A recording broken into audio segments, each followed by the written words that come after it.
प्रिय साथियों, नमो बुद्धाय। सभी को मंगलमय हो। मित्रों, हम पहले तथागत भगवान बुद्ध की वंदना करते हैं। नमो तस्य भगवतो अरहतो सम्मा संबुद्धस्य। नमो तस्य भगवतो अरहतो सम्मा संबुद्धस्य। नमो तस्य भगवतो अरहतो सम्मा संबुद्धस्य। सभ्य पापस्य अकरणं कुशलस्य उपसंपदा सचित्त परयोदपणं एतं बुद्धान शासनं। यहाँ पर भगवान तथागत बुद्ध कहते हैं सभ्य पापस्य अकरणम। सभ्य पापस्य अकरणम यानी सभी पापों को नहीं करना है। अकरणम अकारण, जब तक कोई कारण ना आए आपके सामने तब तक आप किसी भी तरह का कोई भी पाप नहीं करना है। सभ्य पापस्य करणम कुशल से उपसंपदा, हमें कुशल कार्य करने हैं। हमें पाप नहीं करना है, हमें किसी का कि कोई प्राण की नहीं लेना है, हमें कुशल कार्य करना है।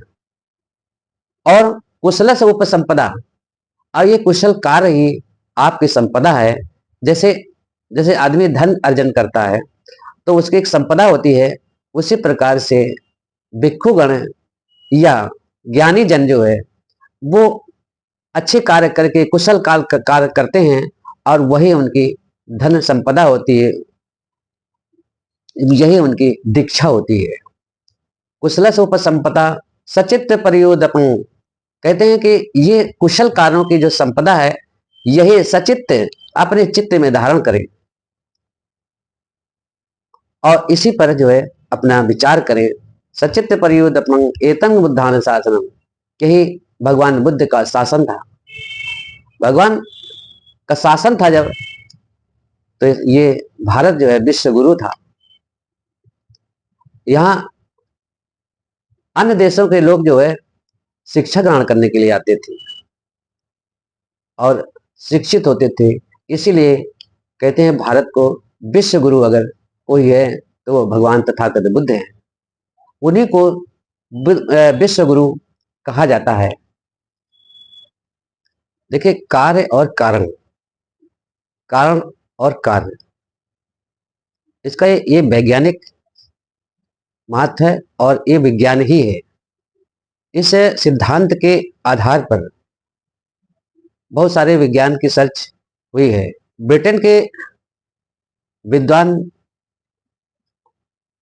और मेडिकल साइंस में पारंगत है, तो बहुत सारे विद्वानों ने यहाँ तक कहा है कि तथागत बुद्ध का मैं हमेशा ऋणी रहूंगा, क्योंकि भगवान बुद्ध ने ऐसे सिद्धांत हमें दिया है जिस सिद्धांत के कारण आज हम मेडिकल लाइन में या विज्ञान में आगे बढ़े हैं। तो तथागत बुद्ध जो है ये वैज्ञानिक सिस्टम से बात करते थे, उनके सिद्धांत थे, उनके कोई दर्शन नहीं हुआ करते थे, वो सैद्धांतिक, वो उनके एक तरह का जो है प्रिंसिपल थे, सिद्धांतिक थे। वो इसी सिद्धांत पे उन्होंने बताया था और आज वो सच भी है। देखिए, कारण और कार्य, अगर पूरे यूनिवर्स को देखें और पूरे यूनिवर्स की जो संरचना हुई है, ये सिद्धांत अधिक महत्वपूर्ण लगता है। जैसे चार महाभूतों की अगर हम बात करते हैं, चार महाभूत कौन है? पृथ्वी, जल, वायु और आग। ये चारों महाभूत जो है जब एक दशा में होते हैं, यानी वो अलग नहीं होते हैं, सभी इकट्ठे होते हैं, तो वहां पर जो है किसी भी प्रकार का संसार में कोई हलचल नहीं होती है। और जब पदार्थ है वो सभी भिन्न भिन्न स्थानों में हो जाते हैं, अलग अलग स्थानों में हो जाते हैं, तो वो अपना कार्य जब अलग अलग करने लगते हैं, वहीं पर चेतन अचेतन जो अवस्थाएं होती हैं वो चेतना युक्त हो जाती हैं और वहीं से यूनिवर्स का निर्माण प्रारंभ होता है। जैसे पृथ्वी अपना कार्य करने लगती है, वायु अपना कार्य करने लगती है, जल अपनी जगह पे काम करने लगता है, आग अपनी जगह पे काम करने लगती है। तो ऐसे यूनिवर्स का निर्माण हुआ धीरे धीरे धीरे धीरे, जैसे जैसे उस जलवायु में परिवर्तन होता गया, तभी जो है छोटे छोटे जीव जंतु पेड़ पौधे आना प्रारंभ हो गए। इसमें जो है किसी ईश्वर अथवा आत्मा का तथागत बुद्ध के धम्म में कोई स्थान नहीं है। किसी ईश्वर ने किसी को बनाया नहीं है, इसलिए बुद्ध के धम्म में ईश्वर और आत्मा ये कोई कॉन्सेप्ट है ही नहीं। दोस्तों, आगे में जो है इसमें 4 आर्य सत्यों की चर्चा मैंने की थी कि 4 आर्य सत्य जो है का आगे जो है बात करेंगे। 4 आर्य सत्य क्या है? सबसे पहला जो है आर्य सत्य क्या है? दुख। वे तो दुख तो आप जानते हैं कि पूरे संसार में कोई सुखी नहीं है, सब दुखी है। कोई किसी से दुखी है, कोई किसी से दुखी है, कोई जाति से दुखी है, कोई वृत्ति से दुखी है। यहाँ पर जाति का अर्थ होता है जन्म लेना। पाली भाषा में जो बुद्ध के धम्म में जाति का अर्थ है जन्म लेना होता है। तो कोई जन्म लेता है तो भी दुखी है, किसी की मृत्यु हो जाती है तो भी दुखी है। तो दुख इस संसार में एक सत्य है कि संसार में दुख है। दुख आने का कारण सबसे पहले अविद्या है। अविद्या अर्थात विद्या का ना होना, जानकारी ना होना। बहुत सारी चीजें ऐसी हैं जो हम अविद्या के कारण जो है वो काम करते रहते हैं। बहुत सारे काम ऐसे हैं जो अविद्या के कारण हम कर डालते हैं और वो गलत हो जाते हैं, फिर हमें दुख सहना पड़ता है, उसका पश्चाताप करना पड़ता है। यही सबसे पहला जो हमने दुख के विषय में बताया। दूसरा है, पहला दुख है, 4 आर्य सत्य में पहला दुख है।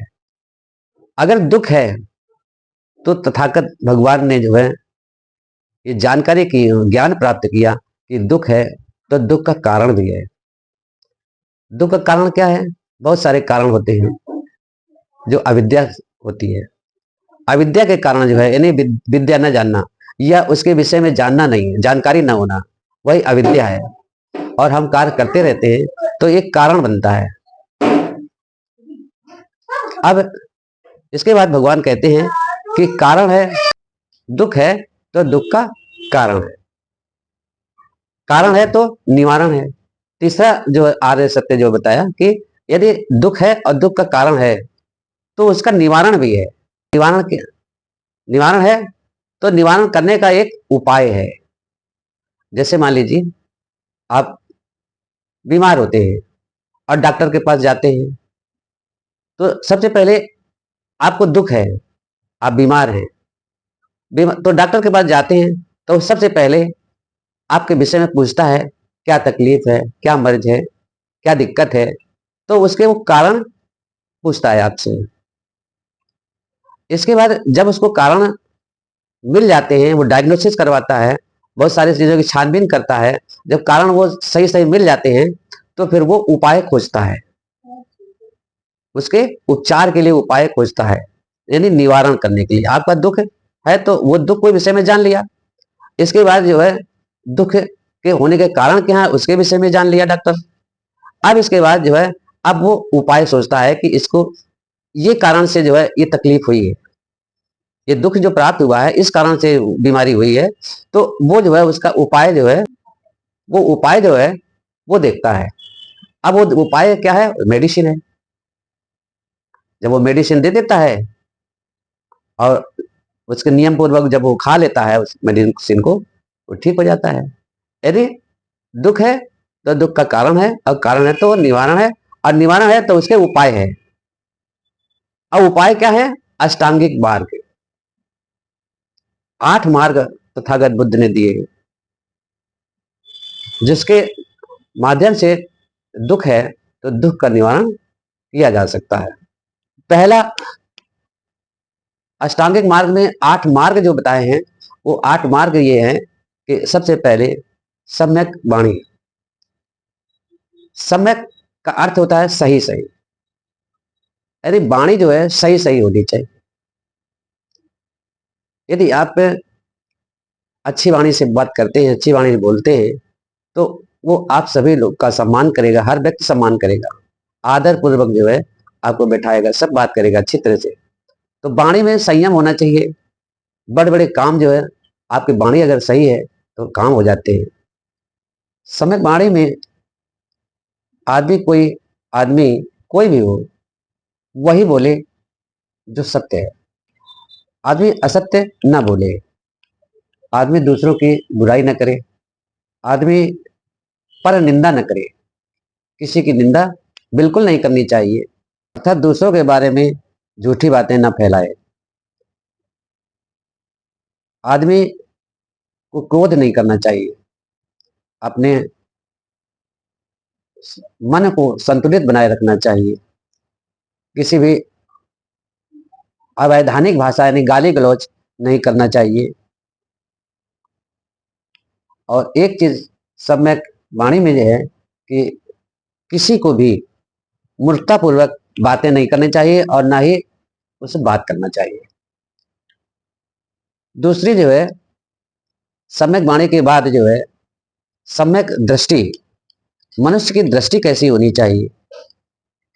सम्यक दृष्टि यानी उचित दृष्टि, उचित निगाहें। सम्यक दृष्टि का महत्व समझने के लिए भगवान ने बताया कि हे परिवारजन को, तुम्हें इसका बोध होना चाहिए कि संसार एक कारागार के समान है। आदमी इस कारण से एक कारावासी है। ये कारागार अंधकार से भरा हुआ है। इसमें इतना अधिक अंधकार है कि यहाँ कैदी को कुछ भी दिखाई नहीं देता है। वह कारावासी केवल बंदी होता है। वास्तव में बहुत अधिक लंबे समय तक अंधेरे में रहने के कारण आदमी न केवल अंधा हो गया है, बल्कि उसे इस बात की भी बहुत संदेह हो गया है कि प्रकाश नाम की कोई वस्तु है। मन ही एक ऐसा साधन है जिनके माध्यम से आदमी को प्रकाश की प्राप्ति हो सकती है। लेकिन इस उद्देश्य के लिए कारावासियों का मन एक उपयुक्त साधना नहीं है। हे परिवारजनों, ये जान लो कि कैदी की स्थिति ऐसी निराशाजनक नहीं है जैसी ये प्रतीत होती है। क्योंकि आदमी में एक चीज में, जिसे संकल्प शक्ति या इच्छा शक्ति, जिसे मनोबल कहा जाता है, जब आदमी के संभव कोई उपयुक्त प्रयोजन का उदय हो जाता है तो इच्छा शक्ति या मनोबल का ये जागृत हो जाता है। और मनोबल जब क्रियाशील हो जाता है तो उसके कार्य सभी संपूर्ण अच्छी तरह से हो जाते हैं। ऐसा इसलिए है कि हम जिस किसी भी दिशा में अपने मन को ले जाना चाहते हैं, हमारे लिए उसे उस दिशा में ले जाना संभव है। ये मन ही है जो हमें जीवन रूपी कारागार का कैदी बनाता है। और ये मन ही है जो हमें ऐसा कैदी बनाए रखता है। लेकिन मन में जो कुछ बनाया है उसे मन ही नष्ट कर सकता है। यदि आदमी को दास बनाया है तो ठीक दिशा दिखाने पर यह आदमी को स्वतंत्र भी कर सकता है। यही सम्यक दृष्टि है। सम्यक दृष्टि का उद्देश्य है, बुद्ध ने उत्तर दिया है कि अविद्या का विनाश ही सम्यक दृष्टि का उद्देश्य है। ये मिथ्या दृष्टि का विरोधनी भी है। साथियों, आज मैंने जो है आपको 4 आर्य सत्यों के विषय में बताया, जिसमें जो मार्ग है, चौथा मार्ग जो हमने बताया, वो आज सम्यक वाणी और सम्यक दृष्टि के विषय में चर्चा की है। बाकी जो है हम कल के नेक्स्ट वीडियो में करेंगे। मित्रों, अगर ये वीडियो पसंद आया हो तो आप लाइक करें, सब्सक्राइब करें और शेयर करें, जिससे अधिक से अधिक लोगों को इसकी जानकारी हो।